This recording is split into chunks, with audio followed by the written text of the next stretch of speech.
guys, welcome to another Virtual Sales Bug podcast. I'm your leading bug, Kristen. For those of you who don't know, I created the Sales Bug as a virtual sales coaching experience for new sales professionals and seasoned sales professionals. This virtual sales coaching experience will help you fine-tune your skills, help you close more deals, and also help you take your career to the next level with using the teaching tools that I provide and along with actually facilitating them into your daily working day. So today's episode is going to be all about what happens when a deal stalls and what you should do to either get it back on track or cut it from your pipeline. So here's a quick backstory about myself. Earlier this year, prior to the pandemic, I was actually working a deal for close to 3 to 4 months. I thought I did everything right. I gave a really good presentation. I set clear follow-up next steps.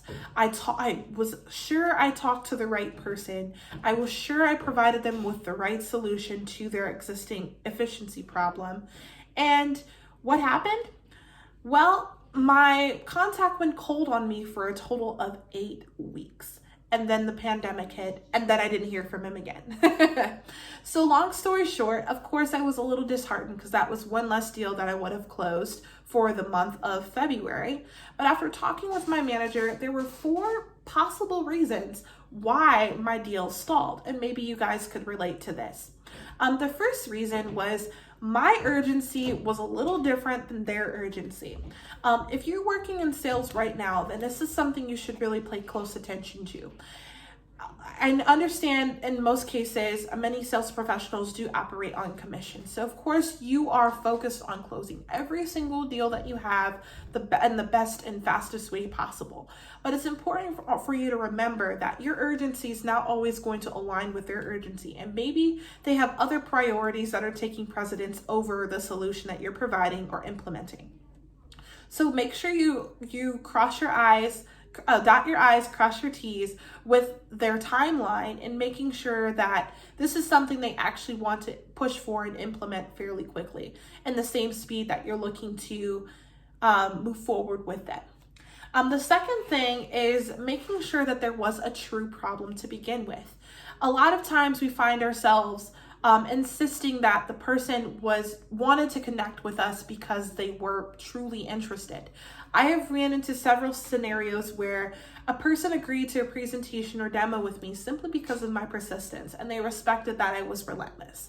But come to find out, they truly didn't have a problem that needed to be solved at that point in time. And so what I recommend to sales professionals who come into contact with this is to simply nip it in the bud early so it doesn't sit too long in your pipeline and you don't find yourself waiting on agreements that you probably will never get back when it gets too far into your pipeline. So with that respect, what I would do early in your demo is just come out straight and ask, what made you interested in taking a call with me, or what got you interested in taking a look at our solution? And that right there will let you know whether or not A, they have a problem, or B, that they're truly interested in what you have to say. The third thing that my boss did let me know was making sure you're providing the solution to the proper problem. Think of it this way. If you walk into an emergency room with pain in your foot, you wouldn't want the nurse to prescribe you medicine for pain in your ear or your elbow, would you? No. So you want to make sure you are aligning your solution with the right problem that your client is having.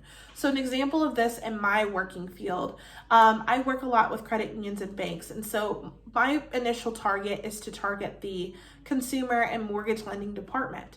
So my solution simply would not work for customer service, and it may not even work for marketing.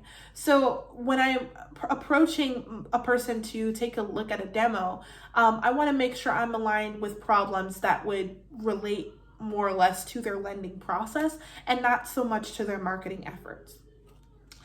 The final thing that I will say is making sure that you have clear next steps put in place after your initial demonstration with your client.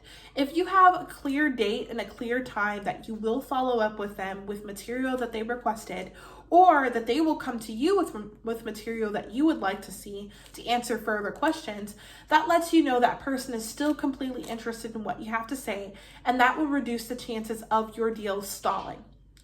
So, I know I talked a lot, but I hope you guys were able to retain most of the information that I provided. As always, if you're interested in a virtual sales coaching experience, feel free to check out my description section below to sign up for a free 30-minute call with me, so I can assess whether or not virtual sales coaching is good for you, and you can come to that consensus as well. As I always say, thank you so much for listening, and I look forward to the next virtual podcast. Have a great day.